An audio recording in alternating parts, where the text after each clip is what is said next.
பரிசுத்தமே பரனேசு தங்குமிடம்,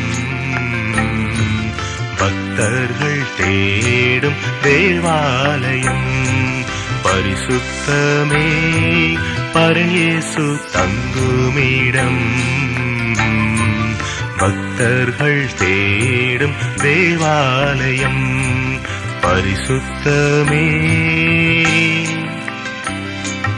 ஆண்டவராகிய இயேசு கிறிஸ்துவின் இனிதான நாமத்தினாலே இந்த மாலை வேளையிலே உங்கள் அனைவரையும் அன்போடு கூட வாழ்த்தி வரவேற்பதிலே மிகுந்த மகிழ்ச்சி அடைகிறோம். ஆண்டவர் கிருபையாக இப்படியாக நாம் தேவ சமூகத்திலே நம்முடைய தேசத்திற்காக நம்முடைய பகுதியில் ஒரு பெரிய எழுப்புதலுக்காக நாம் ஜெபிக்கும்படியாய் ஆண்டவர் நமக்கு கிருபை செய்திருக்கிறார். அதற்காக ஆண்டவரை ஸ்தோத்தரிக்கிறேன். இந்த நாளிலே கூட நம்மோடு கூட தேவனுடைய வார்த்தையை பகிர்ந்து கொள்ளும்படியாக இயேசு கிறிஸ்துவின் கிருபை மிஷனரி பேராயத்தினுடைய பேராயர் சகோதரர் பிளெஸிங் ஸ்டான்லி அவர்கள் நம்மோடு கூட இருப்பது குறித்து நாம் அதிகமாக மகிழ்ச்சி அடைகிறோம். இந்தியா முழுவதும் ஆண்டவரை அறியாத பகுதிகளிலே சபைகளை நிறுவி ஊழியத்தை நிறைவேற்றுகிற ஒரு பெரிய கிருபையை ஆண்டவர் அவர்களுக்கு தந்திருக்கிறார். ஆண்டவர் கிட்டத்தட்ட இதுவரை 145 இடங்களிலே இப்படியாக சபைகளை உருவாக்கி ஆராதனை நடைபெற அநேக இடங்களில் ஆலயங்களை கட்ட ஆண்டவர் கிருபை செய்து வருகிறார். அதற்காக ஆண்டவரை ஸ்தோத்தரிக்கிறேன். இந்த நாளிலே சகோதரர் நம்மோடு கூட இருப்பது மிகுந்த மகிழ்ச்சி. நம்முடைய அனைவருடைய சார்பாக மிகுந்த அன்போடு கூட நாம் அவர்களை வரவேற்கிறோம். தொடர்ந்து நாம் ஜெபத்தோடு கூட தேவனுடைய வார்த்தைக்காய் நாம் காத்திருப்போம். கர்த்தராகிய இயேசு கிறிஸ்துவின் நாமத்தில் உங்களை நான் வாழ்த்துகிறேன். மறுபடியுமாய் உங்களை சந்திப்பதற்கு தேவனாய் கர்த்தர் கொடுத்த கிருபைக்காக நான் கர்த்தருக்கு நன்றி செலுத்துகிறேன். கடந்த நாட்களில் நான் வந்ததை விட கூடுதலாக நிறைய பேரை நான் பார்க்குறேன். கர்த்தர் இந்த ஊழியத்தை ஆசீர்வதித்திருக்கிறார், வளரச் செய்திருக்கிறார் என்று சொல்லி நான் கர்த்தருக்குள்ளே விசுவாசிக்கிறேன். தேவனாகிய கர்த்தர் மகிமைப்படுவாராக. இப்போ ஜெபிக்கலாம். கர்த்தருடைய வார்த்தைக்கு நேராக நம்மை ஆயத்தமாக்குவோம். எங்கள் பரிசுத்த தகப்பனே, எங்கள் வல்ல பிதாவே, உங்கள் அன்பின் பாதத்தில் உடைய கிருபையின் கரத்தில் நாங்கள் ஒருமிக்க நாங்கள் கடந்து வருகிறோம். இந்த வேளையில் தேவனாகிய கர்த்தர் அடியனை மறைத்து நீர் பிள்ளைகளோடு கூட பேசும்படியாக உடைய சத்திய வார்த்தை பிள்ளைகள் ஆண்டவரே உட்கொண்டு பலனடைய அதற்கு கீழ்ப்படிய தேவனாகிய கர்த்தர் அனுக்கிரகம் செய்வீராக. இயேசு கிறிஸ்துவின் அதிகாரம் உள்ள நாமத்தில் தானே ஜெபிக்கிறோம் எங்கள் ஜீவனுள்ள பரிசுத்த பரம தகப்பனே. ஆகியோம் 2 தீமோத்தேயுவின் புஸ்தகம் 2ஆம் அதிகாரம் 20-21 வசனங்களை வாசிக்கலாம். ஒரு பெரிய வீட்டிலே பொன்னும் வெள்ளியுமான பாத்திரங்களும் அல்லாமல் மரமும் மண்ணுமான பாத்திரங்களும் உண்டு. அவைகளில் சில கணத்திற்கும் சில கனவீனத்திற்குமானவைகள். ஆகையால் ஒருவன் இவைகளை விட்டு தன்னை சுத்திகரித்துக் கொண்டால் அவன் பரிசுத்தமாக்கப்பட்டதும் எஜமானனுக்கு உபயோகமானதும் எந்த நற்கிரியைக்கும் ஆயத்தமாக்கப்பட்டதுமான கனத்திற்குரிய பாத்திரமாயிருப்பான் என்று சொல்லப்படுகிற தேவனுடைய வார்த்தை. ஒரு பெரிய வீட்டிலே, பெரிய வீடுனா தேவனுடைய ஆலயம், சபை, அப்படிப்பட்டதான பெரிய வீட்டிலே ஒரு பெரிய வீடு என்பது சபையை, ஆலயத்தை குறிக்கத்தக்கதான ஒரு வார்த்தை. அதாவது தேவனுடைய ராஜ்யம். சபைன்னு சொன்னோன்னே இந்த கட்டடம் இல்லை. அருமையான பாஸ்டர் அவர்கள் ஆராதிக்கும் போது சொன்னாங்க, கண்ணை திறந்துட்டு இருந்தால் உனக்கு இந்த ஆலயம் தெரியும், கண்ணை மூடனா யார் தெரிவா? கவனிச்சிங்களா கவனிக்கலையா? கண்ணை திறந்துட்டு இருந்தால் இந்த கட்டடம் தெரியும், கண்ணை மூடுனா யார் தெரிவா? கர்த்தர் தெரிவா. ஆராதனை வேளையில் சொன்னதான வார்த்தை. இப்போ சபை என்பது, ஆலயம் என்பது இந்த கட்டடம் இல்லை.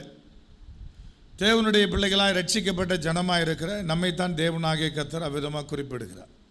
இப்போ தேவனுடைய பிள்ளைகளாகிய நமக்குள்ளே, தேவனுடைய ராஜ்யத்துக்குள் இருக்கிற நமக்குள்ளே அநேக விதமான பாத்திரங்கள் இருந்ததாக அந்த பகுதி சொல்லுகிறது. ஒன்று பொன்னினாலே செய்யப்பட்ட பாத்திரம் இருந்தது, வெள்ளியினாலே செய்யப்பட்ட பாத்திரம் இருந்தது, மரத்தால் செய்யப்பட்ட பாத்திரம் இருக்கிறது, மண்ணினால் செய்யப்பட்ட பாத்திரம் இருக்கிறது.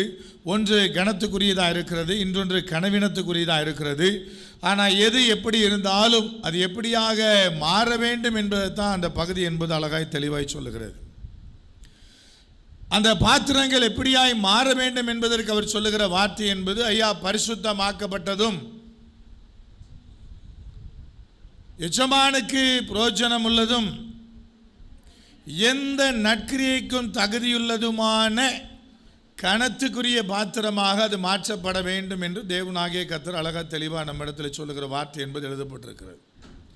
ஒரு எஜமானுக்கு எல்லா பாத்திரமும் பயன்படும். பொன்னில் செய்யப்பட்ட பாத்திரம் வேணும், வெள்ளியில் செய்யப்பட்ட பாத்திரம் வேணும், மரத்தில் செய்யப்பட்ட பாத்திரம் வேணும். சாதாரண சின்ன டம்ளராக இருந்தாலும் சரி, அல்லது ரெஸ்ட் ரூமில் இருக்கிற பக்கெட்டு போல் மக்கு போல் ஒன்றாக இருந்தாலும் சரி, ஆனால் நீ எஜமானுக்கு பயன்படுகிற பாத்திரமாக இருக்கணும் என்று தேவனாகிய கர்த்தர் விரும்புகிறார்.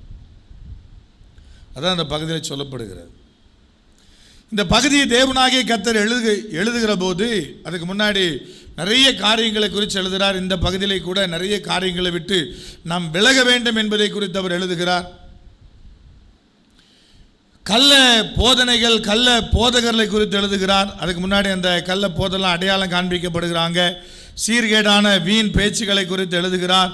அது எல்லாத்தையும் எழுதிட்டு சொன்னார் 19ஆம் வசனத்துடைய முதல் வரியில், ஆகிலும் தேவனுடைய உறுதியான அஸ்திவாரம் நிலைத்திருக்கிறது. அல்லையா? இந்த அஸ்திவாரத்து மேலே நீங்கள் இருக்கிறீங்க நான் நம்புகிறேன். ஒரு புறத்தில் கள்ள போதனை, ஒரு புறத்தில் வீணான சீர்கேடான வீண் பேச்சு, கிளவி பேச்சு, என்னென்ன பைபிளில் சொல்லப்பட்டிருக்கிறது எல்லாம் இருக்குதுயா. நிறைய காரியம் மாறுபாடு ஆயிடுச்சியா.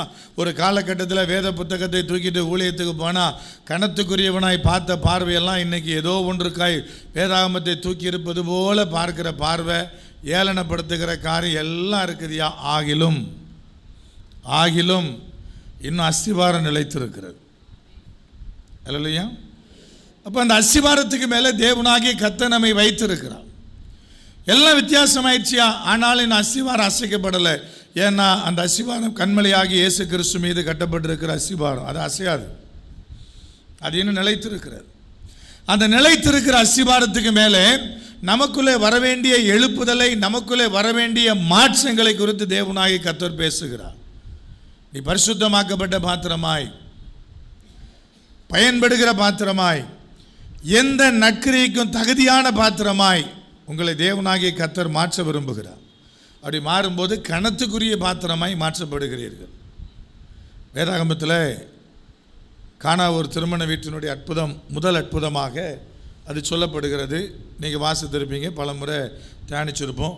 அது என்னமோ ஆண்டவர் கல்யாண வீட்டில் செஞ்சதுனால இன்றைக்கு வரைக்கும் கல்யாண வீட்டில் மட்டும் பேசுகிற வசனமாக மாறி போயிடுச்சு. கல்யாண வீட்டில் பிரியாணி, அண்டாவில் பிரியாணி குறையாமல் இருக்கிறதுக்காக மட்டும் பயன்படுத்துகிறோம். எந்த அற்புதத்தை? காண ஒரு திருமண வீட்டினுடைய அற்புதத்தை. இன்றைக்கி அதுக்குள்ளே பேசினா நேரம் இருக்காது. அப்போது அதில் உங்களுக்கு நன்றாகவே தெரியும், தேவன் அதில் பயன்படுத்திய 6 கட்சாடிகள். நான் மேலோட்டமாக சொல்லிட்டு போகிறேன், வாசிக்கிறலாம் நேரம் இல்லை. நம்ம படத்தில் பார்த்தோன்னே எல்லா கட்சாடியும் ஒரே அளவில் இருந்ததாக நாம் பார்ப்போம். ஆனால் பைபிள் சொல்லுது, ஒன்று 2 குடம் பிடிக்கும், இன்னொன்று 3 குடம் பிடிக்கும்.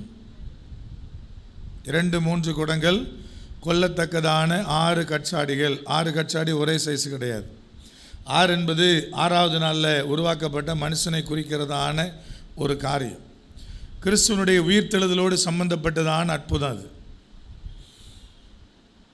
அப்போ வேறு சைஸியா அது எதுக்கு பயன்படுத்தினாங்க பிரதர்? அன்றைக்கு திருமண வீட்டுக்கு வருகிறவர்கள் யூதருடைய முறைமையின்படி கை கால்களை கழுவுவதற்காக பயன்படுத்தப்பட்ட பாத்திரம். யூதருடைய திருமண முறைமை நிறைவேற்றுவதற்காக வெளியில் இருந்த பாத்திரம். வந்த இயேசு கிறிஸ்து அற்புதம் செய்வதற்கு, ஐயா வெளியில் கையை காலெலாம் கழுவிட்டு இருக்கிறீங்க பார், அந்த பாத்திரத்தை தூக்கிட்டு வானார். அந்த கை கால் கழுவுற இடத்துல இருக்கிற பாத்திரம் எப்படி இருக்கும்? இப்போ நம்ம சில நேரத்தில் திருமண வீட்டுக்கு வெளியே, ஏதாவது ஃபங்க்ஷன் வீட்டுக்கு வெளியே மண்ணில் கை கழுவுறதுக்கு, சாப்பிட்டுட்டு கை கழுவுறதுக்கு ஒரு ட்ரம் வச்சுருப்பாங்க இல்லையா? அதை சுற்றி எப்படி இருக்கும்? நம்ம அதில் போனால் நம்ம சேரி அழுக்காயிருன்னு சொல்லி பந்தியில் வைக்கிற 1/2 லிட்டர் பாட்டிலோடு போய் தூர நின்று கை கழுவுறோம் இல்லையா? அப்போ அந்த ட்ரம்முக்கிட்ட, அந்த பாத்திரத்துக்கிட்ட போகிறது கூட நமக்கு எப்படி இருக்குது? அருவருப்பார். அங்கேருந்து கர்த்தர் தூக்கிட்டு சொன்னார் அந்த பாத்திரத்தை. அந்த கல்யாண வீட்டில் எவ்வளோ பாத்திரம் இருந்திருக்கும் இல்லையா? அதை தூக்கிட்டு வானார். தூக்கிட்டு வந்து அதில் தான் அற்புதம் பண்ணார்.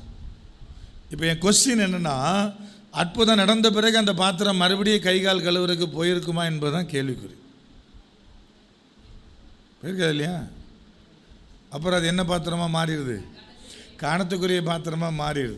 அந்த கல்யாண வீட்டார் இந்த பாத்திரத்தெல்லாம் கர்த்தர் அற்புதம் பண்ணார், இந்த பாத்திரத்தெல்லாம் கர்த்தர் அற்புதம் பண்ணார்னு சொல்லி தூக்கி ஷோகேஸில் வச்சிடறான் இல்லையா?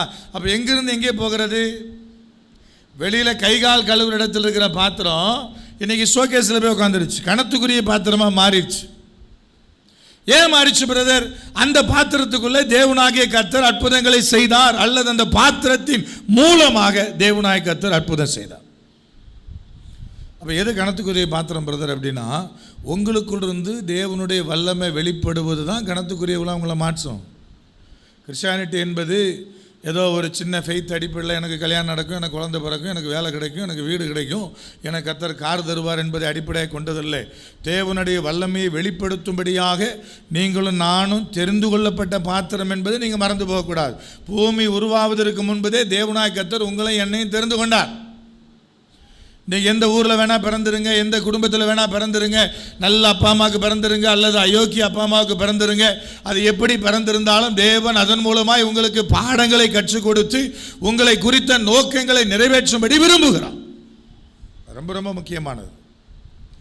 அப்போ இதை தேவனாய் கர்த்தர் சொல்ல போனார், ஐயா நீ என்ன பாத்திரமா வேணா இரு, எப்படி வேணா இரு, ஆனால் உன்னை தேவனாகிய கர்த்தர் பரிசுத்தமாக்கப்பட்டதும் தேவனுக்கு பயன்படுகிற எஜமானுக்கு பயப்படுகிறதுமான எந்த நற்கிரியைகளுக்கும் தகுதியான பாத்திரமாக தேவன் உங்களை மாற்ற விரும்புகிறார். கனத்துக்குரிய பாத்திரமாக தேவன் மாற்ற விரும்புகிறார்.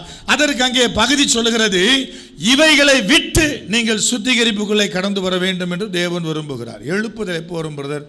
சுத்திகரிப்பு வரும்போது தான் வரும். எழுப்புதலுக்கு மிக மிக அவசியமானது சுத்திகரிப்பு. சுத்திகரிப்புக்கு மிக மிக அவசியமானது இவைகளை விட வேண்டும். அப்படிதானே போட்டிருக்க அந்த வசனத்தில்? இவைகளை விட்டு என்ன சொல்லப்பட்டிருக்கிறது? 21ஆம் வசனத்துடைய முதல் வரி, ஆகையால் ஒருவன் இவைகளை விட்டு தன்னை சுத்திகரித்து கொண்டால் அவன் பரிசுத்தமாக்கப்பட்ட பாத்திரமாக மாறுகிறான். இவைகளை விட்டு அவன் தன்னை சுத்திகரித்துக் கொள்ள வேண்டும். எவைகளை விட வேண்டும்? அங்கே ஒரு பெரிய பட்டியல் போடப்பட்டிருக்கிறது. மேலே பார்த்தீங்கன்னா, சீர்கேடான அந்த வீண் பேச்சுகளுக்கு விலகு, கள்ள போதகர்களை விட்டு விலகு, அவருடைய தவறான உபதேசங்களை விட்டு விலகு என்றெல்லாம் ஆண்டவரை கர்த்தர் பேசிக்கிட்டே வராரு. 15 16 சொல்லப்படுகிற வார்த்தை என்பது அங்கே சொல்லப்படுகிறது. அது கீழே பார்த்தீங்கன்னா 22ஆம் வசனத்தில் ஆண்டவரை கர்த்தர் சொல்லுகிறார், வாசிக்கலாம். அன்றியும் வாலிபத்துக்குரிய இச்சைகளுக்கு நீ விலகி ஓடி சுத்திகரிப்பதற்கு முன்பதாக விலக வேண்டிய காரியத்தில் ஆண்டவரை கர்த்தர் அழகா தெளிவாக சொல்றாரு. நீ அந்த பாலியத்துக்குரிய இச்சைகளுக்கு விலகு. இன்னைக்கு தேவனுடைய பிள்ளைகளுடைய வாழ்வில் எதெல்லாம் பரிசுத்தம், எது நம்மை சுத்திகரிக்கும், அந்த எண்ணெல்லாம் மறந்து எல்லாம் திசை மாற்றப்பட்டு விட்டோம். எது ரட்சிப்பு தெரியாது, எது மனம் திரும்புதல் தெரியாது. சாட்சியை கேட்டிங்கன்னா சொல்கிற சாட்சியெல்லாம் பார்த்தீங்கன்னா ஒன்று கூட ரட்சிப்புக்கு எதுவான சாட்சிகளாக இருக்காது. நான் கர்த்தரை ஏற்றுக்கொண்ட பிரதர், கர்த்தர் என்ன ஆசீர்வதிச்சார் பிரதர், எனக்கு நான் இப்படி செஞ்சார் அப்படி செஞ்சார் அப்படின்னா எல்லாரும் சொல்லுவான் இல்லையா? பெரிய பெரிய மேடைகள் இன்றைக்கி அதுக்கு தான் கொடுக்கப்படுகிறது.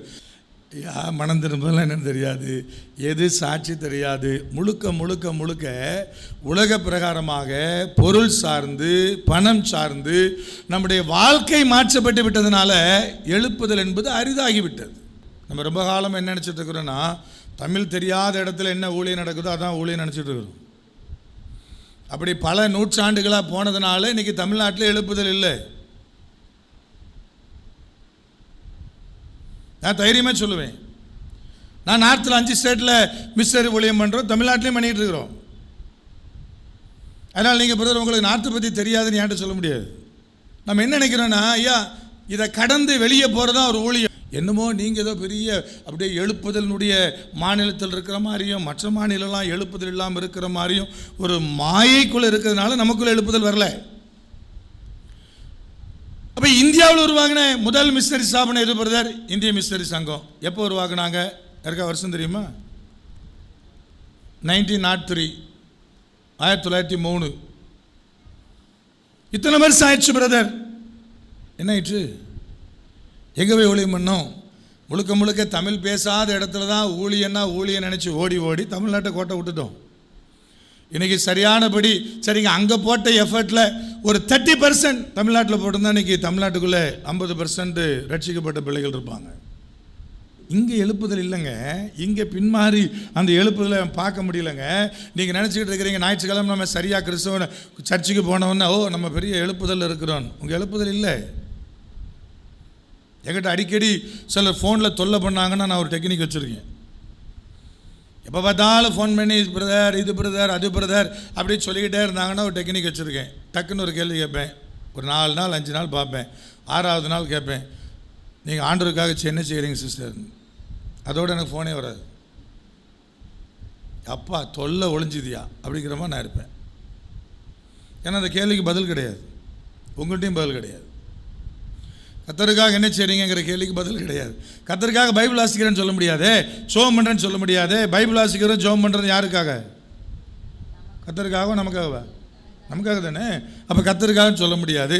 கர்த்தருக்காக என்ன பண்ணுறன்ற லிஸ்ட்டில் ஒன்றுமே இல்லை. இப்போ நான் கர்த்தரை நீ ஆஸ்வதிக்கணுங்கிறது மாத்திரம் நமக்குள்ளே இருக்குது. அந்த லிஸ்ட்டில் ஒன்றுமே இல்லை. இப்போ என்னாச்சு பிரதர்? திசை மாறி பயணிக்கிறதுனால, இங்கே அந்த எழுப்புதல் வராதனால, இங்கே சுத்திகரிப்புன்னு ஒன்று வராதனால அங்கே நமக்குள்ளே சில காரியங்களை செய்ய முடியல. இங்கே என்னாச்சு பிரதர்? விலக வேண்டிய காரியம் பெரிய பட்டியல் இருக்குது. அதில் ஒன்று பாலியத்துக்குரிய இச்சைகளுக்கு விலகி. நீ உடனே வாலி பையன் நினச்சிடக்கூடாது. 100 வயசு இருக்கிறவனுக்கும் இச்சை இருக்குது. யார் பிரதர் பரிசுத்தவான்? தன்னிடத்தில் இருக்கிற இச்சையை அடக்க தெரிஞ்சவன் பரிசுத்தவான். உணர்வுகளை அடக்க தெரிஞ்சவன் பரிசுத்தவான். அப்போ அந்த பரிசுத்தவான் லிஸ்ட்டில் இருக்கிற ஒருவேளை அந்த மனுஷனுக்குள்ளே இச்சை வரலையா, அந்த மனுஷனுக்குள்ளே ஒருவேளை வேறு விதமான உணர்வுகள்லாம் வரலையா, பாவத்தின் சிந்தனைலாம் வரலையா, எல்லாம் வந்துச்சியா, ஆனால் அவனுக்கு அடக்க தெரியும். அதனால் அவன் பரிசுத்தவான். இன்னொரு கூட்டம் இருக்குது பிரதர், நாய் மாதிரி சுற்றிட்டு இருக்குது. நாய் கூட்டம் எப்படி அலையுதோ அதே மாதிரி உலகம் இன்றைக்கி மாறிக்கிட்டே இருக்குது. தெருவில் எப்படி ஒரு பெண் நாய்க்கு பின்னாடி 15 ஆண் நாய் போதோ அதே போல் இன்றைக்கி உலகத்தில் போயிட்டுருக்குது. உலகம் அப்படி தான் போகுது.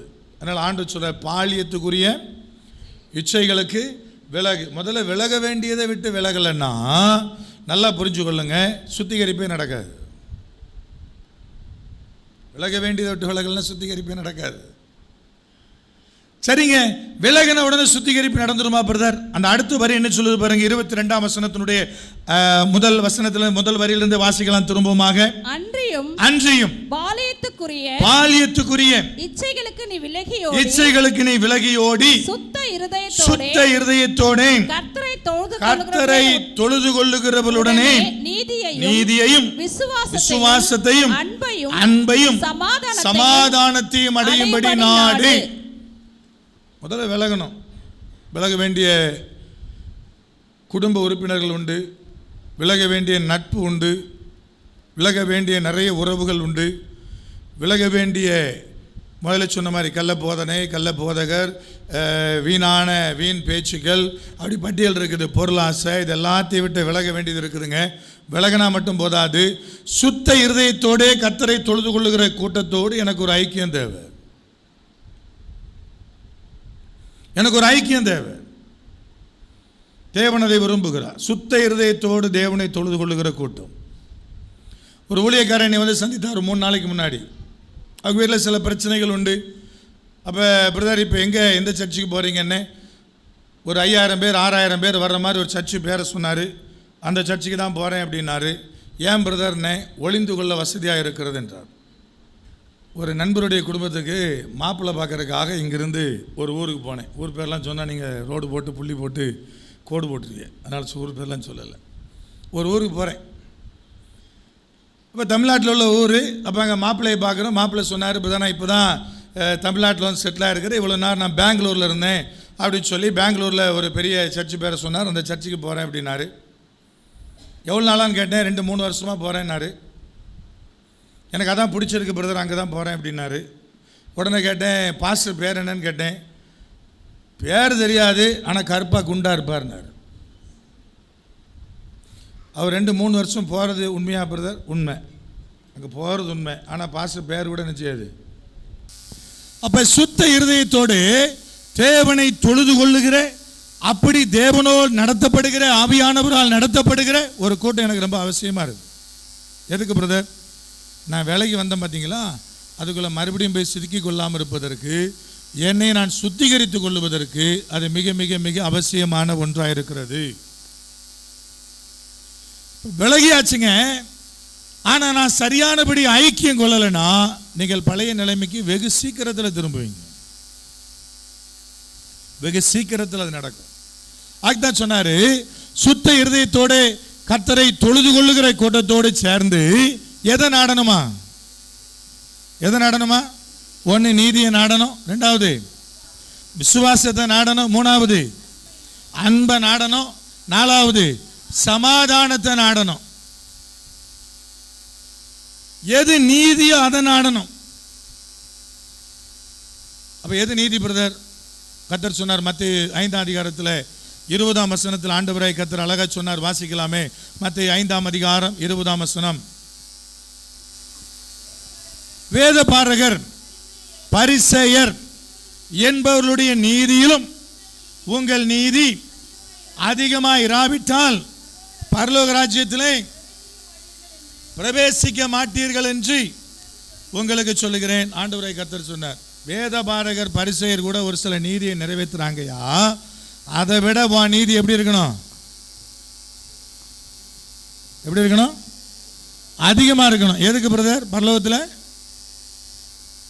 பரலோகத்தில் யார் பெரியவங்கிறது இல்லை, உள்ள போறதுக்கே அந்த நீதியை விட அதிகமாக இருக்கும். அது என்னங்க அந்த நீதியை விட அதிகம்? அதுக்கு பின்னாடி பட்டியல் போட்டார், எதெல்லாம் அவன் கடைபிடிச்சான், அதை விட அதிக நீதினா என்ன என்பதை குறித்து கர்த்தர் பேசினார்.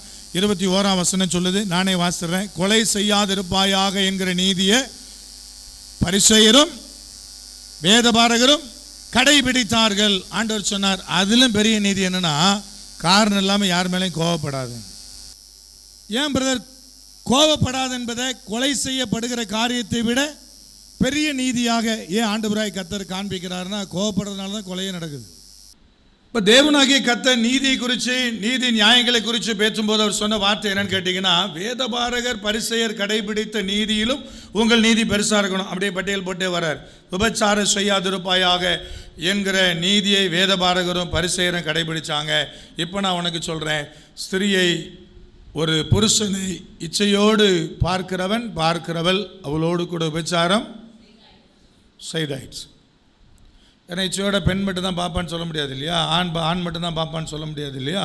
அப்போ ஆண்டு சொல்லார், ஐயா விபச்சாரம் இதை விட உனக்கு கூடுதலாக நீதி இருக்கணும். அது என்ன நீதினா, உன் கண்களில் அந்த இச்சை வராதபடி காத்துக்கொள். அது சொல்லும்போது ஆண்டு சொன்னார், ஐயா கண்ணை கூட பிடுங்கி போட்டுரு, மெயினாக நீ எங்கே வரணும்? நம்ம தான் சிலர் கவலைப்படுறோம், ஆண்டவரே கால் போச்சு, கை போச்சு, கண் போச்சுன்னு. கர்த்தர் சொல்கிறார், நான் அதுக்காக கவலையே படல, கண் இல்லாட்டியும் பரவாயில்ல, எங்கே வந்து சேரு.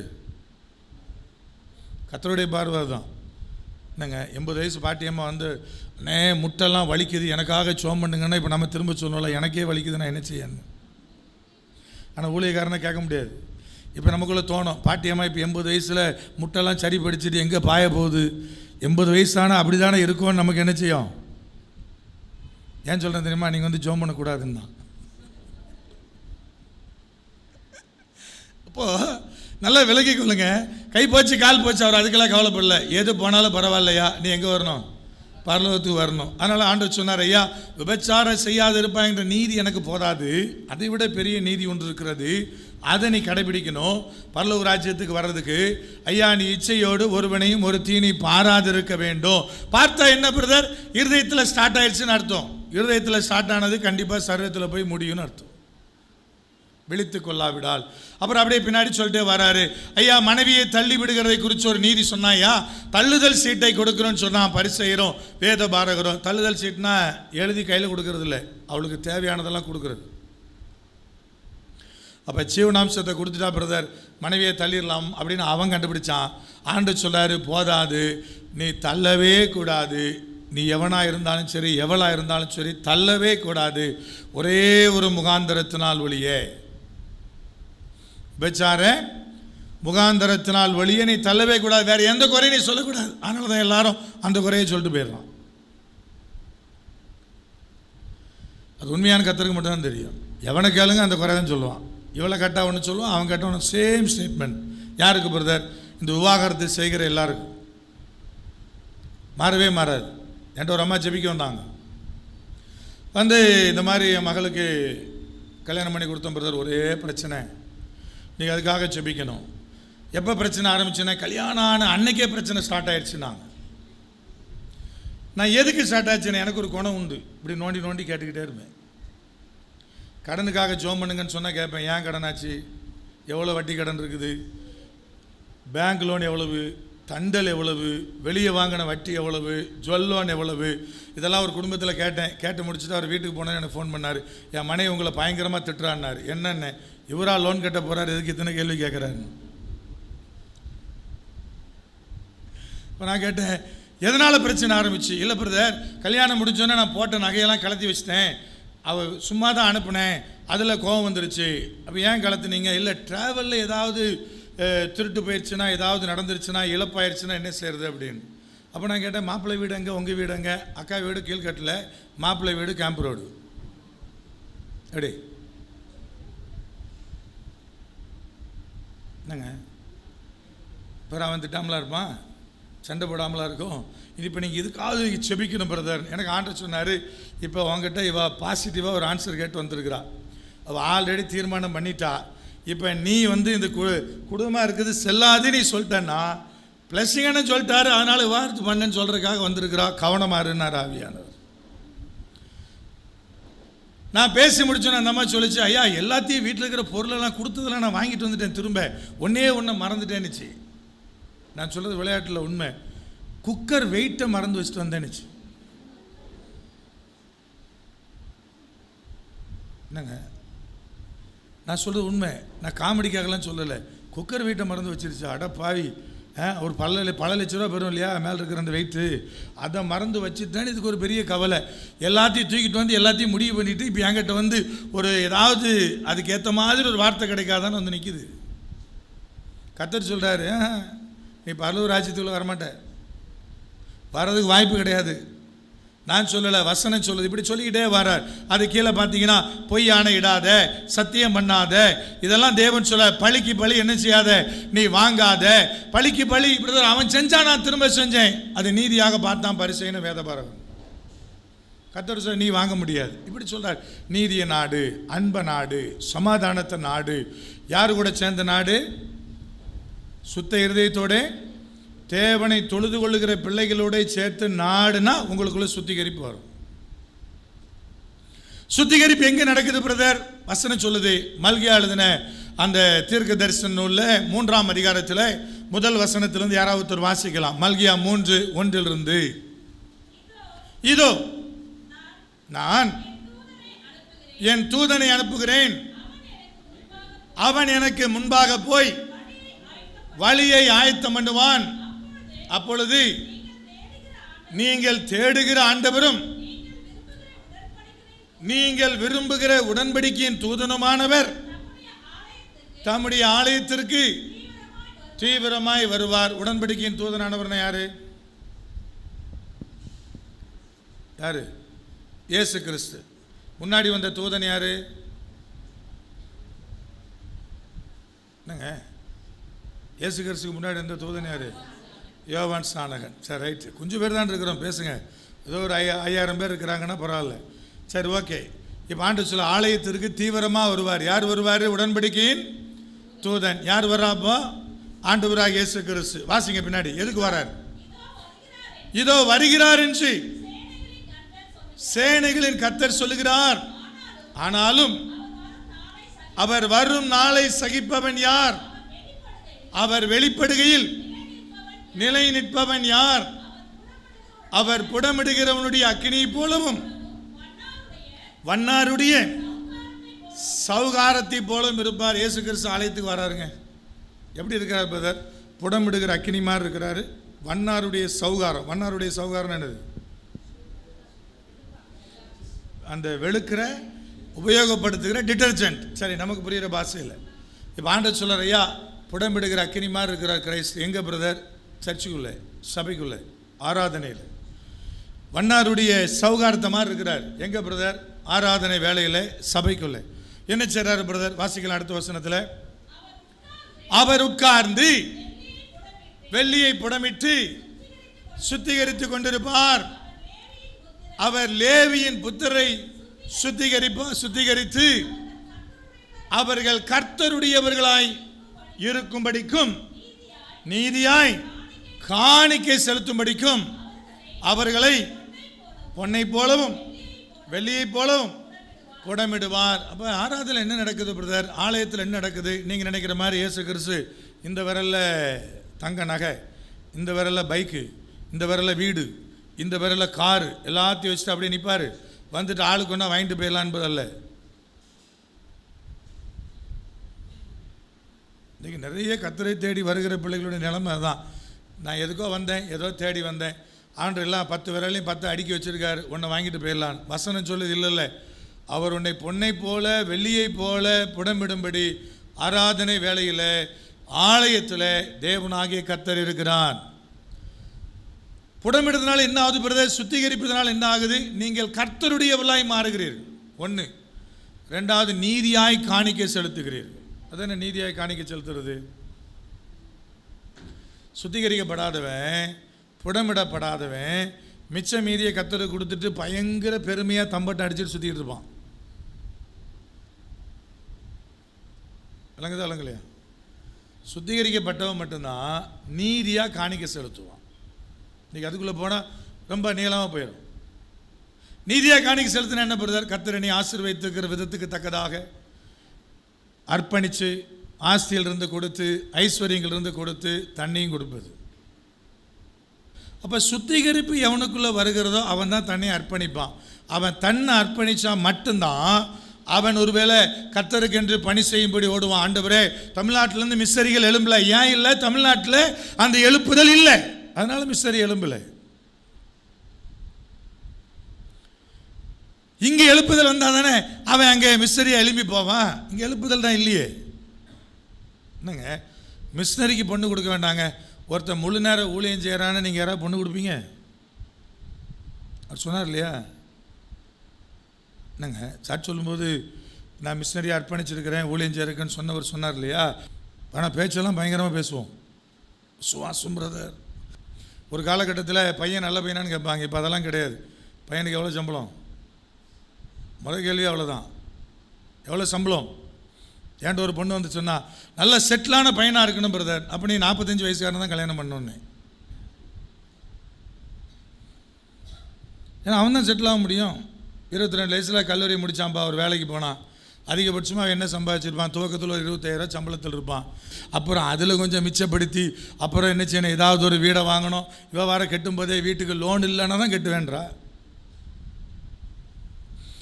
வீடு வார அப்பா பேரில் இருந்தால் கட்ட மாட்டேன், உன் பேரில் இருக்கணுன்றா. அப்போ நான் சொல்ல கேட்டு தானே, 45 வயசுக்காரனை கல்யாணம் பண்ணால் அவன் பேரில் வீடு இருக்கும், அவன் பேரில் என்ன இருக்கும்?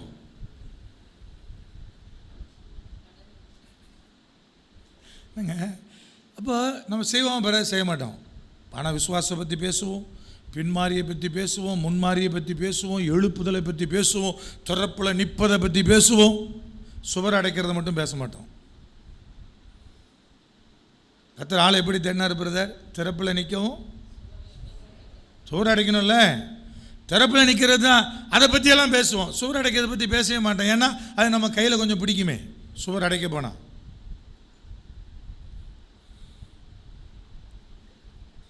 அப்போ வெறும் பேச்சினால் எழுப்புதல் வருமா? வரவே வராது. விலக வேண்டிய காரியத்தை விலகி சுத்திகரித்தானே எழுப்புதல் வரும். சுத்திகரிப்பை தேவன் எப்படி நடத்துகிறாரு? அவர் தெரிந்து கொண்ட பாத்திரத்தை எப்படி சுத்திகரிக்கிறாரு பார்த்தோம். ஆராதனை வேலை தேவன் சுத்திகரிக்கிறார். சகரியா தீர்க்கதரிசி ஒரு வார்த்தை எழுதினார். 13ஆம் அதிகாரம் 9ஆம் வசனத்தை யாராவது ஒரு வாசிங்க பாப்போம். சகரியா 13:9. அந்த 3ஆம் பங்கை, உலகத்தில் இருக்கிற ஜனங்களை 3ஆ பிரித்து அதில் ஒரு பங்கை எடுத்து அந்த 3ஆம் பங்கை நான் அக்கினிக்குள்ளே உட்பட பண்ணி வெள்ளியை உருக்கிறது போல அவர்களை உருக்கி பொன்னை புடமிடுகிறது போல அவர்களை புடமிடுவேன். அவர்களை நாமத்தை தொழுது கொள்வார்கள். நான் அவர்கள் விண்ணப்பத்தை கேட்பேன். இது என் ஜனம் என்று நான் சொல்லுவேன், கர்த்தர் என் தேவன் என்று அவர்கள் சொல்லுவார். எப்போ சொல்லுவாங்க பிரதர்? கர்த்தரனை புடமிடும்போது, உருவாக்கும் போது, சுத்திகரிக்கும் போது அந்த உண்மையான ரட்சிப்பை பெற்ற ஜனம் சொல்லும், இதுதான் என்னுடைய தேவன், இதுதான் என்னுடைய தேவன், இவர் தான் என்னுடைய கர்த்தர்னு. நம்ம பெரும்பாலும் எப்போ சொல்லுவோம் பிரதர்? கர்த்தர் வீடு கொடுக்கும்போது சொல்லுவோம், கார் கொடுக்கும்போது சொல்லுவோம், அல்லேலூயா பிரைஸ் தி லார்ட். நான் நினச்ச மாதிரி ஒரு அடிமை சிக்கும்போது சொல்லுவோம், அல்லேலூயா பிரைஸ் தி லார்ட். கர்த்தர் கொடுத்ததை பிடுங்கும்போது என்ன செய்ய மாட்டோம்? அந்த அலையிலையும் வராது, பிரைஸ் தி லார்டும் வராது, ஒன்றும் வராது. கர்த்தர் சொல்கிறார், ஐயா சுத்திகரிக்கப்படும் போது, புடமிடப்படும் போது எவன் ஒருவன் இதுதான் என் ஆண்டவன் சொல்கிறானோ அவனுக்குள்ளே தான் முழுமையான ரட்சிப்பு இருக்குன்னு அர்த்தம். அப்போ என்னுடைய சுத்திகரிப்பு எங்கே உண்டாகுது பிரதர்? சபையில் ஆராதனை வேலையில் உண்டாகுது, நான் குடும்பமாக ஜெபிக்கும் போது உண்டாகுது, தேவ சமூகத்தில் தனித்திருக்கும் போது உண்டாகுது. ஒரு மனுஷனை சுத்திகரிப்பது மூணு தான். ஒன்று ஆண்டவராக இயேசு கிறிஸ்துவின் ரத்தம், ரெண்டாவது வேத வசனம், மூணாவது பரிசுத்த ஆவியானவர். இந்த மூணை விட்டால் ஒரு மனுஷன் வேறு எதாலையும் சுத்திகரிக்கப்பட மாட்டான், எதாலையும் சுத்திகரிக்கப்பட முடியாது. இப்போ வசனம் என்ன சுத்திகரிக்குது? எப்படிப்பட்ட வசனம் பிரதர்? ரட்சிப்புக்கு ஏதுவான வசனம். அதை யார் விரும்புகிறாங்களோ, அதனால தான் ஆண்டவர் சொன்ன, சுத்த இருதயத்தோடு கர்த்தரை தொழுது கொள்ளுகிற கூட்டத்தோடு என்னுடைய வாழ்க்கை இருக்கணும். அப்படிப்பட்ட என்னை நடத்துகிற தேவ ஊழியனோடு என் வாழ்க்கையை அர்ப்பணிக்கப்பட்டிருக்கணும். அந்த ஓட்டம் தான் உங்களை சுத்திகரிக்கும். அதுக்கு மாறாக இருந்தால் என்ன ஆகும் பிரதர்? கர்த்தர் இருக்க வேண்டிய இடத்துல பிசாசு வந்து கர்த்தர் மாதிரியே உட்காந்துருப்பான். என் மேலே கோவப்படக்கூடாது. புதிய ஏற்பாட்டினுடைய வசனத்தை நான் உங்களுக்கு காமிக்கிறேன். 2 தெசலோனிக்கேயர் 2ஆம் அதிகாரத்தை திருப்புங்க. அதில் வருகிற ஒரு 3 வசனங்களை நீங்கள் வாசிக்க போகிறீங்க. ஏன்னா நான் சுயமாக சொல்லிட்டு போயிடக்கூடாது இல்லையா? அதனால் உங்கள்கிட்ட நான் சொல்கிறேன். அந்த வசனம் என்ன சொல்லுது பாருங்கள், வாசிக்கலாம் இப்பொழுது. 2 தெசலோனிக்கேயர் 2ஆம் அதிகாரம் 4ஆம் வசனம். அவன் எதிர்த்து நிற்கிறவனாயும் தேவன் என்னப்படுவது எதுவோ, ஆராதிக்கப்படுவது எதுவோ, அவைகள் எல்லாவற்றிற்கும் மேலாக தன்னை உயர்த்துகிறவனாயும் தேவனுடைய ஆலயத்தில் தேவன் போல உட்கார்ந்து தன்னைத்தானே தேவன் என்று காண்பிக்கிறவனாயும் இருப்பான். லூசிபரை குறித்து வசனம் சொல்லுது. எந்த இடத்துலங்க? எந்த இடத்துல? தேவனுடைய ஆலயத்தில் தேவன் போல உட்கார்ந்து தன்னைத்தானே தேவன் என்று காண்பிக்கிறவனாக இருப்பான். நீங்கள் உடனே என்ன பண்ணிடக்கூடாதுன்னா, இது கிறிஸ்துவனுடைய வருகை நாளில் நடக்க போகுதுன்னு சொல்லிடக்கூடாது. ஏன்னா 7ஆம் வசனம் என்ன சொல்லுதுன்னு பார்த்தீங்கன்னா, என்ன சொல்லுது பாருங்க, அக்கிரமத்தின் ரகசியம் இப்பொழுதே கிரியை செய்கிறது. அக்கிரமத்தினுடைய ரகசியம் எப்போ கிரியை செஞ்சுதான்? பவுல் தெசலோனிக்கே சபைக்கு எழுதும் போதே கிரியை செய்ய ஆரம்பிச்சிருச்சு. அப்ப எந்த இடத்துல அப்படி நடக்கும் பிரதர்? அது கீழே சொல்றார் பாருங்க, 9, 10ஆம் வசனங்களை வாசிக்கலாம். அந்த அக்கிரமக்காரனுடைய வருகை சாத்தானுடைய செயலின்படி சகல வல்லமையோடும் அடையாளங்களோடும் பொய்யான அற்புதங்களோடும் கெட்டு போகிறவர்களுக்குள்ளே அநீதியினால் உண்டாகும் சகலவித வஞ்சகத்தோடு இருக்கும். எப்ப அப்படி இருக்கும்? வாசிக்கலாம். ரட்சிக்கப்படத்தக்கதாய் சத்தியத்தின் மேலுள்ள அன்பை அவர்கள் அங்கீகரியாமல் போனபடியினால் அப்படி நடக்கும். ரட்சிக்கப்படுவதற்கு ஏதுவான சத்தியத்தை எந்த விசுவாசி அங்கீகரிக்கலையோ, எந்த கூட்டம் அங்கீகரிக்கலையோ, எந்த சபை அங்கீகரிக்கலையோ, அந்த சபையில் அந்த ஆலயத்தில் தேவன் இருக்க வேண்டிய இடத்துல தேவன் போல வேற ஒருத்தர் இருப்பான். அதனங்க ரட்சிக்கப்படுவதற்கு ஏதுவான வசனத்தின் மேல் இருக்கிற வாஞ்சை, அதை அங்கீகரிக்கிறதுனா என்ன? அப்போ தேடி தேடி ஐயா எந்த வார்த்தை என் கூட பேசுகிறது, எந்த வார்த்தை என்னை குத்துகிறது என்று தேடி தேடி ஒருத்தன் வாசிக்கிறான் பாருங்க, அவன் தான் ரட்சிக்கப்படுவதற்கு ஏதுவான வசனத்தை விரும்புகிறவன். ஒரு மணி நேரம் உங்கள்கிட்ட பேசிக்கிட்டு இருக்கிறேன், எந்த வசனமாக இருந்தாலும் சரி, நான் பேசுகிற இந்த 1 மணி நேரம் செய்தியில் எதெல்லாம் உங்களை குத்துச்சோ அதில் நீங்கள் குறை உள்ளவர்கள், எதில் மகிழ்ச்சி அடைந்தீர்களோ அதில் நீங்கள் நிறைவானவங்க. அப்போ ஒரு பிரசங்கத்தை ஆயத்தமாக்கும் போது அந்த பிரசங்கம் என்கிட்ட ஃபஸ்ட்டு பேசணும், என்ன முதல்ல குத்தணும், எதெல்லாம் சரிப்படுத்தணும் என்பது உணர்த்தணும், பேசும்போது உங்கள்கிட்ட உணர்த்தணும். அதுக்கு பேர் தான் தேவ செய்தி. சொற்பொழிவு இல்லை. சொற்பொழிவு எப்படி இருக்கும் பிரதர்? அது ரொம்ப அழகாக இருக்கும். தேவ செய்தியெல்லாம் நேர்த்தியெல்லாம் இருக்காது, அழகாலாம் இருக்காது, கொஞ்சம் குத்தும் கொஞ்சம் குடையும். அதுக்கு பேர் தான் தேவ செய்தி. இப்போ ரட்சிக்கப்படுவதற்கு ஏதுவான வசனத்தின் மேலே உங்களுக்கு தாகம் இருந்துச்சுன்னா, அதை அங்கீகரிச்சிங்கன்னா சுத்திகரிப்பு உங்களுக்குள்ள உண்டாகும். அதை ஏற்றுக்கொள்ள மனம் இல்லை பிரதர். அந்த இடத்துல எப்படி கர்த்தர் செயல்படுவார்? கர்த்தருடைய ரூபத்தில் பிசாசு தான் இருப்பான். காலையில் எழும்புனோடனே எங்கள் வீட்டில் பிரதர் எழும்புனோடனே நாங்கள் கிறிஸ்துவ சேனல் தான் இப்போ பிரதர், சந்தோஷம். அப்புறம் 8 மணிக்கு மேலே தான் கேடிவி, அப்புறம் மற்ற டிவிலாம். சரியா? உங்களுக்கும் புறஜாதிகளுக்கு என்ன வித்தியாசம்? கேள்வியில் உங்களுக்கு மேலே வச்சிடுறேன். சரிங்க, அந்த 8 மணி வரைக்கும் ஒரு 6 மணிலிருந்து ஒரு 1 மணி நேரம் ஓடுதே பிரதர். அதாவது என்ன ஓடுது? யாராவது கண்டித்து பேசுகிற ஊழியக்காரருடைய செய்தியை கேட்க மாட்டோம். கையில் ஒரு துப்பாக்கி வச்சுருப்போல டம்மு டம்முன்னு சுட்டுக்கிட்டே இருப்போம். இவர் செட் ஆகாது, மாற்றிடு. அவர் தான் மங்களகரமான வார்த்தை பேசுவார். அவர் தான் வரும்போதே 50 கிட்னியோடு வருவார், புது கிட்னி தருவார், சட்னி கூட கிடைக்காது. தேடி தேடி தேடி தேடி அப்போ என்ன பிரதர்? சுத்திகரிப்பு வராது. உலக பிரகாரமே இருப்பீங்க, எழுப்புதல் வராது. தமிழ்நாட்டில் எழுப்புதல் வராமல் இங்கிருந்து மிஸ்ஸரி எழும்பணும் என்பது நடக்கவே நடக்காது.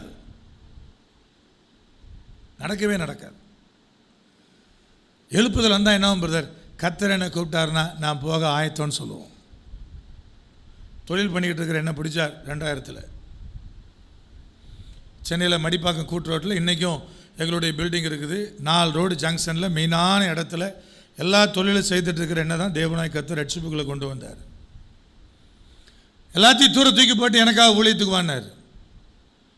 எல்லாத்தையும் தூக்கி போட்டு ஊழியத்துக்கு வந்தார். வரும்போது தொழிலை எங்களுடைய அப்பாட்டையும் தம்பிகிட்டையும் ஒப்படைக்கும் போது எனக்குள்ள ஒன்று யோசித்தேன். மேலே ஒரு ஹால் போடணும் மீட்டிங் நடத்துறதுக்கு. அதுக்காக உள்ளுக்குள்ளே நான் சொல்கிறது 2007 உள்ளுக்குள்ளே ஒரு 15-20 லட்ச ரூபா சரக்கு இருக்குது, கொடுத்துட்டு ஒரு 3 லட்ச ரூபா அப்பாட்ட கேட்கணும். ஜனவரி 30 2007 கர்த்தர் என் கூட பேசினார். அந்த 3 லட்ச ரூபாய் நம்பி வாரியா, என்ன நம்பி வாரியான்னு. அன்றைக்கி டேட்டில் எனக்கு பாக்கெட்டில் 3000 ரூபா இருந்துச்சு. நான் கர்த்தர்கிட்ட சொன்னேன், உங்களை நம்பி தான் வரேன். அப்போ சாவி கொடுத்துட்டு பேசாமான்னார். சாவி கொடுத்துட்டு பேசாமல் தான் வந்தேன். இன்றைக்கி 146 சபைகளை உருவாக்கி இருக்கிறோம். அது ஓலக்கொட்டைகளை தகர சீட்டில் இருக்கலாம், நிரந்தரமான கட்டடத்தில் இருக்கலாம், எப்படி வேணால் இருக்கலாம், உருவாக்கி இருக்கிறோம். ஒரு குறைவுள்ள கர்த்தர் என்னை நிறைவாக வச்சிருக்கிறார்.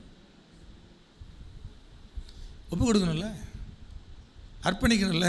எப்படி மனசு வரும்? ரட்சிப்பும் சுத்திகரிப்பு இல்லைன்னா மனசு வராது. ரட்சிப்பும் சுத்திகரிப்பு இருந்தால் ஐயா தேவன் அழைத்தார், நான் என்னை ஒப்பு கொடுக்குறேன்ற உணர்வு வரும். இன்றைக்கி நமக்கு பஞ்சம் எழுப்புதல் இல்லாததான், பின்மாறி எழுப்புதல் இல்லாததான் பஞ்சமே தவிர, ஐயா நம்ம நினைக்கிற மாதிரி. நான் திரும்ப நான் சொல்கிறேன், நம்ம ஏதோ பெரிய எழுப்புதல் இருக்கிற மாதிரி ஆண்டவரே அவரை சந்தியும் இவரை சந்தியும் அந்த தேசத்தை சந்தியும் அந்த மாநிலத்தை சந்தியும். முதல்ல உங்களை சந்திக்க சொல்லி ஜெபம் பண்ணுங்க, உங்கள் குடும்பத்தை சந்திக்க சொல்லி ஜெபம் பண்ணுங்க, உங்கள் பிள்ளைகளை சந்திக்க சொல்லி ஜெபம் பண்ணுங்க. ஒருவேளை உண்மையாகவே தேவன் உங்கள் பிள்ளைகளை அழைத்தார்னா ஒப்புக்கொடுங்க, ஒன்றும் குறைஞ்சி போக மாட்டீங்க. 30 வயசில் நான் முழு நேரம் பணிக்கு வரும்போது எங்கள் அப்பாவுக்கு பயங்கர கோபம். 60 வயசுக்கு மேலே ஊழியத்துக்கு போகணும் அப்படிங்கிறது அவருடைய கருத்து. அவர் சொன்னார், இதே கூட்டுரோட்டில் ஒரு நாள் பிச்சை எடுப்ப பார்த்துக்க, அன்னைக்கு ஒன்றை பார்த்துக்கிறேன்னார். அவர் எனக்கு ஆசீர்வாதமாக கொடுத்து அந்த வார்த்தை தான். ஆனால் அதே கூட்டுரோட்டில் தான் இன்னைக்கு கர்த்தர் என் கொம்பை உயர்த்தி வச்சுருக்கிறார். நான் யார்கிட்டையும் போய் நிற்கலை. இன்றைக்கு வரைக்கும் ஒருத்தர்கிட்டையும் போய் நெளிஞ்சு குலைஞ்சி எனக்கு இது தேல் பண்ணுங்க அப்படிலாம் நின்னதே கிடையாது என் வாழ்க்கையில். ஏன்னா ஒன்றே ஒன்று தான், அழைத்த தேவன் உண்மை உள்ளவர். அவர் என்னை அழைக்கும்போது எனக்கு ஒரு சிங்கிள் பார்ட்னர் 100 ரூபா காணி கொடுக்க கூட ஆள் கிடையாது. இன்றைக்கி நான் கெட்டிருக்கிற வாட்சிலிருந்து ஃபோன்லேருந்து எல்லாம் எனக்கு கிஃப்டாக யாரோ ஒருத்தர் கொடுத்தது தான். எல்லாம் நல்லா விளங்கி கொள்ளுங்க. கர்த்தர் அழைச்சா உங்களை வெறுமனெல்லாம் விட மாட்டார். உங்கள் பிள்ளைகள் அழைச்சாருன்னா வெறுமனெல்லாம் விட மாட்டார். நீங்கள் நினைக்கிறத விட உயர்வான ஸ்தானத்தில் கணத்துக்குரிய பாத்திரமாக கர்த்தர் வச்சுருப்பார். அதை நம்பணும், அதை விசுவாசிக்கணும். அது எப்போ வரும் பிரதர்? அது அவ்வளோ ஈஸியாக உங்களுடைய உணர்வில் வராது. அந்த ரட்சிப்பும் அந்த எழுப்புதலும் உங்களுக்குள்ளே பற்றி எரிஞ்சால் மட்டும்தான் வரும். அதற்கு சுத்திகரிப்பு மிக மிக அவசியம். அதற்கு என்ன வேணும் பிரதர்? வசனத்துக்கு ஒப்பு கொடுத்தல் அவசியம். கிறிஸ்துவின் ரத்தம் உங்களை சுத்திகரிக்க அர்ப்பணம் பண்ணணும். வசனத்தை உட்கொண்டா பாராது, அது உங்களுக்குள்ளே செயல்பட அனுமதிக்கணும். ரோமர் 1 பவுல் சொல்கிறார், எல்லாம் தெரியா, ஆனால் அது எனக்குள்ளே செயல்படாமல் அடக்கி வைக்கிற போது அது ஒரு பெரிய பாவமாக எழுதுகிறார். அப்போ ஆண்டவரை கர்த்தர் அழகாக தெளிவாக சொல்கிறார், ஆவியானவர் என்னை சுத்திகரிக்கிறவர். அப்போ அபிஷேகத்தை நாடணும், அபிஷேகத்தை வாஞ்சிக்கணும். எனக்கு தேவனாய் கர்த்தர் அபிஷேகம் நினைக்கணும். அதை தேவனாய் கர்த்தர் விரும்புகிறவராக இருக்கிறார். தாகம் உள்ளவன் மேலே அவர் தண்ணீரை ஊற்றுவார். தாகம் வேணும் இல்லையா? அந்த தாகம் இல்லாமல் எப்படி அந்த ஆசீர்வாதத்தை சுதந்தரிப்பது? நான் 2000 ரட்சிக்கப்பட்டேன். 5 ஆண்டுகள் ஆவியானுடைய அபிஷேகத்துக்கு அவ்வளோ வாஞ்சித்தேன். பல இடத்துக்கு ஓடுவேன். நிறைய இடத்துல டூப்ளிகேட் ஆவியானவர் தான் பார்த்தேன், ஒரிஜினலாக பார்க்க முடியல. அங்கங்கே முட்டி மோதி ஆண்டவர் எல்லா டூப்ளிகேட்டையும் காமிச்சப்பா இதெல்லாம் இப்படி பார்த்துக்க அப்படின்னு எனக்கு ஒரு பெரிய ஸ்டடி எடுத்து என்னை அனுபவமாக்கி, ஏன் அதெல்லாம் டூப்ளிகேட்னு கண்டுபிடிக்க முடிஞ்சுன்னு கேட்டிங்கன்னா, ரட்சிக்கப்பட்ட உடனே நான் தொழில் செய்கிற காலத்திலேயே இந்த வேதத்தை அப்படி வாசிப்பேன். நான் தூங்குகிற நேரம் போக மீதி எல்லா நேரமும் எனக்கு பைபிள் என் கையில் இருக்கும். இதை சரியாய் வாசிக்கிறேன்னு ஒரு நாள் வஞ்சிக்கப்பட முடியவே முடியாது. எல்லாத்தையும் கர்த்தர் காமிச்சார். கடைசி அபிஷேகிக்கிறதுக்கு முன்னாடி காத்து கிடந்தேன், விடிய சோமணும். அப்போ ஒரு சகோதரர் என்னை பார்த்து கேட்டார், இப்போ ஒரு சேலத்தில் இருக்கிறார் ராயன் அப்படின்னு, ஆர்சி மார்க்கத்திலேருந்து ரட்சிக்கப்பட்டு ஆண்டிற்காய் ஊழியம் செய்தவர். அவர் என்னை பார்த்து கேட்டார், பிரதர் எப்போ ஆவியானவர் உங்களை அபிஷேகம் பண்ணுவார்னு நினைக்கிறீங்கன்னார். நான் சொன்னேன், நான் இன்னும் கொஞ்சம் பரிசுத்தமாகும் போதுன்னே. அவர் சொன்னார், அப்போ நான் வாழ்நாள் முழுக்க ஆவியானவன்ட்டு வரவே மாட்டார். என்ன பதில் சொல்கிறீங்க? என்ன அவர் வந்தால் தான் நீ பரிசுத்தமாவே, பரிசுத்தமான பிறகு அவர் வரணுன்னா இது என்றைக்கு நடக்க போகுது? நீ ஒரு நாளும் பரிசுத்தம் ஆக போகிறதும் இல்லை, ஆவியானவர் உனக்குள்ளே வரப்போகிறது இல்லைன்னார். அதுக்கு பிறகு கொஞ்சம் சிந்திச்சு, ஆமாம் என்ன கரெக்டு தானே, ஆவியானவர் தானே என்னை சுத்தப்படுத்த முடியும், அவர் தான் என்னை பரிசுத்தப்படுத்த முடியும். அப்போ அவர் சொன்னார், அப்போ எப்படி கிடைக்கும் அப்படின்னு. அவர் சொன்னார், ஆவியானவரை லவ் பண்ணுனார். ஆவியானவரை என்னங்க விளங்குதவளங்களை எவனே எவ்வளோ ஒருத்தி லவ் பண்ணிட்டு தர்றதுக்கு ஆவியானவர் லவ் பண்ணியான்றாரு. அதான் தேவன் சொல்கிறார், வாலி பிள்ளைகளாக இருந்தீங்கன்னா அவரை லவ் பண்ணுங்க, அவரை காதலிங்க. காதலிக்குமே என்ன தோணும் பிரதர்? அவன் இப்போ சாப்பிட்டாளா, அவன் இப்போ சாப்பிட்டானா, இப்போ தூங்கியிருப்பானா, அப்படி தோணுது இல்லையா? நல்ல ஒரு மாதிரியே பார்க்குறீங்க. கல்யாணத்துக்கு முன்னாடிலாம் தோணும். நான் லவ்வே பண்ணதில்லை பிரதர், சந்தோஷம். என்கேஜ்மெண்ட் முடிஞ்சு ஒரு 2 மாதம் 3 மாதம் இருந்திருப்பீ இல்லையா? கல்யாணம் ஆயிடுச்சா உங்களுக்குலாம்? சந்தோஷம். அப்போ கல்யாணத்துக்கு முன்னாடி ஃபிக்ஸ் பண்ணுறதுக்கு ஒரு 3-4 மாதம் கேப் இருந்திருக்கும் இல்லையா? அதில் என்னெல்லாம் தோணும், அதெல்லாம் யாரை குறித்து தோணணும்? நீங்கள் விளங்கி கொள்றதுக்கா சொல்கிறேன், ஆவியானவரை குறித்து தோணணும். அவர் மேலே அந்த தாகம் வாஞ்ச வந்து அவர் அபிஷேகிக்க போகிறாரு. அவர் அபிஷேகித்தா சுத்திகரிக்கப்பட போகிறீங்க. அப்போ ரத்தம் சுத்திகரிக்கிறது, வசனம் சுத்திகரிக்கிறது, ஆவியானுடைய அபிஷேகம் சுத்திகரிக்கிறதற்கு அதற்கு நீ விலக வேண்டிய சில காரியத்தை விட்டு விலகணும். தேவன் அதை விரும்புகிறாரு. சுத்த இருதயத்தோட கர்த்தரை தொழுது கொள்ளுகிற ஜனத்தோட நீ ஐக்கியப்படணும். ஐக்கியப்படுவது மாத்திரமல்ல, ஐயா அன்ப நாடு, நீதிய நாடு, சமாதானத்தை நாடு. தேவனை தேடி வரும்போதுதான் நீங்கள் நாட வேண்டியதாக தான் நீதிய நாடுங்க. தேவனை தேடி வரும்போதெல்லாம் எனக்கு என்ன கிடைக்கும்னு கேட்காதீங்க. எனக்கு என்ன கிடைக்கும் என்பது தேவன் விரும்புகிற வார்த்தை அல்ல. பவுலை தேவன் சந்தித்தார். சந்தித்த உடனே கர்த்தராகிய இயேசு கிறிஸ்து சந்தித்த உடனே என்ன கேட்டான்? ஆண்டவரே எனக்கு என்ன தர சித்தமாக இருக்கிறீர்னா, நான் என்ன செய்ய சித்தமாக இருக்கிறீர்னா. நம்ம என்ன கேட்போம்? இன்றைக்கி ராத்திரி கர்த்தர் உங்கள் சொப்பனத்தில் வருகிறார், அப்படி வச்சுக்கிடும். தரிசனம் கூட வேண்டாம், சொப்பனத்தில் வருகிறார். வந்தவன் என்ன கேட்பீங்க? ஆண்டவரே இவ்வளோ நாள் இதுக்காக தான் வாஞ்சியாக காத்திருந்தேன், என் பொண்ணுக்கு மாத்திரம் ஒரு நல்ல கல்யாணத்தை பண்ணி வச்சிட்டீர்னா. அப்போ தேவதாசில் அப்படி கேட்கவே இல்லை. எனக்கு என்ன தர சித்தமாக இருக்குதுன்னு கேட்கல, நான் என்ன செய்ய சுத்தமாக இருக்கிறீர். அப்போ நல்லா புரிஞ்சு கொள்ளுங்க. இந்த சுத்திகரிப்பும் இந்த அர்ப்பணிப்பும் உங்கள் வாழ்க்கையில் நீங்கள் பரிசுத்தமாக்கப்பட்ட பாத்திரமாக மாறுவீங்க, எஜமானுக்கு உபயோகமுள்ள பாத்திரமாக மாறுவீங்க, எந்த நற்கிரியும் செய்வதற்கு உங்களை தகுதியுள்ள பாத்திரமாய் மாற்றிக்கொள்வீங்க. இது நடக்கும்போது நீங்கள் கணத்துக்குரிய பாத்திரம். எதில் பிரதர்? நான் தேவனுடைய ராஜ்யக்குள்ள எல்லாரும் இருக்கிறோம், ஆனால் நான் என்னை சுத்திகரிக்க நான் கணத்துக்குரிய பாத்திரமாய் மாறுகிறேன். அந்த தேவனுடைய அந்த மேன்மை, அந்த மகிமை அது எனக்குள்ளே என் மூலமாக என்ன செய்கிறது? செயல்படுகிறது. அவ்விதமாகத்தான் கர்த்தர் உங்களை ஆஸ்வதிக்க விரும்புகிறார். இன்றைக்கி அடுத்த எல்லைக்குள்ளே வாங்க, அடுத்த காரியத்தை குறித்து சிந்திங்க. அந்த எழுப்புதல் நம்முடைய தேசத்தில் வரும்போது ஆட்டோமேட்டிக்காக நம்முடைய தேசம் சந்திக்கப்பட்டுரும். அந்த எழுப்புதல் நமக்குள்ளே வரணும். அதான் ரொம்ப ரொம்ப முக்கியமானது. நான் திரும்ப சொல்கிறேன், அது என்ன ஜெபம்னு கேட்கும்போது கூட உங்களால் சொல்ல முடியல இல்லையா? அப்போ நீங்கள் வரும்போதே இன்றைக்கி என் குடும்பத்திற்கு கர்த்தர் என்ன வைத்திருக்கிறார் அப்படின்னே வந்தீங்களான்னு தெரில. அப்போ இது ஒரு பின்மாறி எழுப்புதல் ஜெபம்னா அந்த காரியம் உங்களுக்குள்ளே வருவதற்கு ஒப்பு கொடுங்க. அது ஒரு நாளும் உங்களுக்கு குறைவாக இருக்காது. நான் திரும்ப சொல்கிறேன், அது நிறைவாக தான் இருக்கும். ஊழியத்தை கழிச்சா தைரியமாக போங்க, என்ன ஆயிரப்போகுது? என்ன ஆயிரப்போகுது? ஒன்றும் ஆகாது. கர்த்தர் அப்படிலாம் கைவிட மாட்டார். அழைத்த தேவன் உண்மையுள்ளவர், அவர் கரெக்டாக நடத்துவார். அந்த அழைப்பு உண்மையுள்ளது. அதனால தான் இன்றைக்கி வரைக்கும் நான் தேவனுக்காக வைராக்கியமாக எவன் முகத்தையும் முகஸ்துதி செய்யாமல் நான் வாழ முடியுது. யாரையும் முகஸ்துதி செய்கிறதே கிடையாது. ஏன் பிரதர்? எதுக்கு செய்யணும்? என்னை அவனா அழைச்சான். எல்லோரும் வழிபோக்கல் மாதிரி ட்ரெயினில் ஒரு ட்ரெயின் போயிட்டே இருக்குதியா, போகிற வழியில் ஒவ்வொரு ஸ்டேஷன்லேயும் ஒருத்தர் ஏறுவான், 4 பேர் இறங்குவான், 4 பேர் ஏறுவான். கடைசி வரை எவன் கூட வர்றானோ அது கர்த்தருடைய சித்தம்னு போயிட்டே இருக்கணும். அதான் சரியானது ஒரு வாழ்க்கை. நல்லா விளங்கி கொள்ளுங்க. இது உங்கள் வாழ்வை கணத்துக்குரியதாக நிச்சயம் மாற்றும். அது உங்கள் குடும்பத்துக்குள்ளே அந்த ஆசீர்வாதத்தை கொண்டு வரும். அந்த எழுப்புதலுக்காய் வாஞ்சிங்க, உங்களை சுத்திகரிப்பதற்காக போராடுங்க. அதுதான் உங்கள் வாழ்க்கையினுடைய நோக்கமாக இருக்கட்டும். ஒவ்வொரு ஆராதனையும் அப்படியே இருக்கட்டும். கர்த்தர் உங்களை ஆஸ்வதிப்பார். கண்களை மூடலாமா? நீங்கள் என்ன செய்தி எதிர்பார்த்து வந்தீங்களோ எனக்கு தெரியாது. ஆனால் கர்த்தர் இன்றைக்கு உங்களோடு இந்த வார்த்தைகளை கொண்டு பேசியிருக்கிறார். என்னை பேசும்படி சொன்னதுனால உங்களோடு நான் பேசியிருக்கிறேன். இதுவரை நீங்கள் உங்களை எப்படி நினச்சிக்கிட்டாலும் சரி, பொன்னினாலே செய்யப்பட்ட பாத்திரம் நினைச்சாலும் சரி, வெள்ளியினாலே செய்யப்பட்ட பாத்திரம் நினைச்சாலும் சரி, ஒருவேளை மண்ணில் செய்யப்பட்டவனா இருக்கிறேன், மரத்தில் செய்யப்பட்டவனா இருக்கிறேன். ஒரு மண்ணினால் செய்யப்பட்ட பாத்திரத்திற்கு என்ன கனம் இருக்குதோ அதுதான் எனக்கும் இருக்குது, அதுதான் என்னுடைய வாழ்வில் இருக்கிறது.